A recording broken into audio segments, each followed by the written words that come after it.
जिला उद्योग एवं वाणिज्य केंद्र, जिला प्रशासन खैरथल तिजारा एवं लघु उद्योग भारती के तत्वावधान में 12वां इंडिया इंडस्ट्रियल फेयर 2025 का आयोजन 19 से 21 सितंबर 2025 तक किया जा रहा है। कार्यक्रम का उद्घाटन केंद्रीय पर्यावरण, वन एवं जलवायु परिवर्तन मंत्री तथा अलवर सांसद भूपेंद्र यादव के मुख्य आतिथ्य एवं अखिल भारतीय संगठन मंत्री लघु उद्योग भारती प्रकाश चंद के पावन सानिध्य में दीप प्रज्वलित कर किया गया। इसके पश्चात केंद्रीय मंत्री एवं अन्य अतिथियों ने प्रधानमंत्री श्री नरेंद्र मोदी के जीवन, विचार एवं उपलब्धियों पर आधारित विशेष प्रदर्शनी का फीता काटकर उद्घाटन किया और उसका अवलोकन किया। तत्पश्चात उन्होंने आधिकारिक रूप से 12वें इंडिया इंडस्ट्रियल फेयर का उद्घाटन किया और मेले में विभिन्न औद्योगिक इकाइयों एवं संस्थानों द्वारा लगाए गए स्टॉलों का निरीक्षण कर प्रदर्शित उत्पादों की जानकारी ली। भूपेंद्र यादव ने अपने उद्बोधन में कहा कि लघु उद्योग भारती राष्ट्रीय विचारधारा के अनुरूप नॉलेज शेयरिंग, स्किल डेवलपमेंट और व्यापार वृद्धि में महत्वपूर्ण भूमिका निभा रही है। उन्होंने प्रधानमंत्री नरेंद्र मोदी के 2047 तक विकसित भारत के सपने को साकार करने के लिए आत्मनिर्भरता को आवश्यक बताते हुए कहा कि स्वदेश का अर्थ केवल चरखे से केवल कपड़ा बनाना नहीं, बल्कि चरखे से चंद्रमा तक पहुंचना है। वहीं infrastructure, expressway, national highway, medical college और औद्योगिक क्षेत्र में व्यापक विकास संभव हुआ है।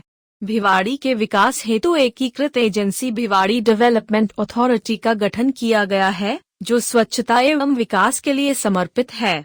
औद्योगिक इकाइयों के दूषित पानी के उपचार हेतु 6 MLDCETP स्थापित की गई है, जिससे पानी को शोधित कर पुनः उपयोग में लिया जाएगा। वहीं घरेलू दूषित पानी के निस्तारण के लिए 34 MLDSTP का कार्य प्रगति पर है। उन्होंने बताया कि पूरे सांसद क्षेत्र में 108 गुरुकुल लाइब्रेरी स्थापित की जा रही हैं, जिनके माध्यम से विद्यार्थियों को करियर बिल्डिंग, डिजिटल कोर्सेज, नई तकनीकों की ट्रेनिंग और प्रतियोगी परीक्षाओं की तैयारी की सुविधाएं मिलेंगी।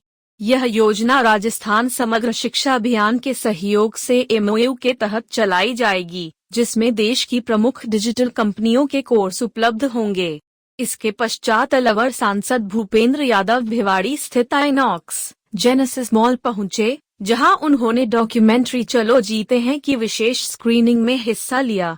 यह डॉक्यूमेंट्री प्रधानमंत्री श्री नरेंद्र मोदी के जीवन, विचारधारा और सामाजिक सेवा की भावना पर आधारित है, जो युवाओं को प्रेरित करती है। केंद्रीय मंत्री ने कहा कि चलो जीते हैं केवल एक डॉक्यूमेंट्री नहीं, बल्कि सेवा, त्याग और समर्पण के मूल्यों को आत्मसात करने का संदेश है, जो देश के हर युवा को राष्ट्र निर्माण के लिए प्रेरित करता है। डिजिटल माध्यम से अच्छी क्लासेस और कोर्सेज हम शुरू करेंगे, लेकिन मैं आपको विश्वास दिलाना चाहता हूं कि भिवाड़ी और उसके आसपास के गांव में और पूरे अलवर लोकसभा क्षेत्र में हम 108 लाइब्रेरियाँ चला रहे हैं, जिसमें 20,000 गवर्नमेंट स्कूल के बच्चों की कैपेसिटी बिल्डिंग के लिए हम काम कर रहे हैं। भिवाड़ी हम सब लोगों के लिए बाबा मोहन राम की श्रद्धा का स्थल है। मैंने तो अपना नॉमिनेशन भी भरा और इलेक्शन में विजय का सर्टिफिकेट लिया, तो भी मैं यहाँ पर हमेशा आया हूँ। मुझे पता है इस जगह का बहुत महत्व है। पिछले साल जो पेड़ लगाए थे वो 1 लाख पेड़ हमारे वहाँ पर पूरी तरीके से सुरक्षित है। मैं भिवाड़ी के सभी संगठनों को आह्वान करना चाहता हूँ कि इन पेड़ों के साथ हम बाबा मोहन राम के वहाँ पर एक छोटा सा एलिकेट भी बना रहे हैं और चारों तरफ उसका जो पदयात्रा का गलियारा है उसको आगे बढ़ाने का काम कर रहे हैं। 2 हमारी योजनाएं जो लंबे समय से पेंडिंग चल रही थी, मुझे लग रहा है कि अगले बजट के पहले दोनों का उद्घाटन हो जाएगा। एक भिवाड़ी में हमारा स्टेडियम का उद्घाटन हो जाएगा और दूसरा भिवाड़ी का हमारा जो गवर्नमेंट हॉस्पिटल है उसका भी काम पूरा होने वाला है। उसका भी जल्दी माननीय मुख्यमंत्री जी को बुला करके हम उद्घाटन करने का काम करेंगे। शामिल है, ये बड़ा हर्ष का विषय है कि इस कार्यक्रम के माध्यम से न केवल उद्योग जगत के लोगों को बल्कि किसानों को, संस्थाओं को संचालित करने वाले ऐसे महानुभावों को, हर एक व्यक्ति को कुछ ना कुछ यहाँ से जानने को, समझने को मिलता है।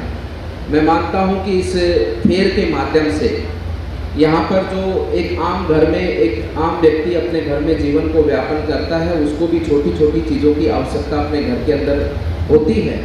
उन सब चीज़ों का भी यहाँ पर प्रदर्शनी के माध्यम से उसको और समझने का अवसर मिलता है इस प्रदर्शनी के माध्यम से, और उसको जानकारी के साथ साथ में उसके घर में आने वाली उपयोग में कौन सी ऐसी चीज़ें हैं जो यहाँ पर भिवाड़ी में बनती हैं या भिवाड़ी के बाहर बनती हैं, और कितनी कम लागत में वो अपने घर को अच्छे से सजा सकता है, बना सकता है, वो सभी प्रकार की प्रदर्शनियाँ आज इस कार्यक्रम में हम सबको देखने को मिली हैं।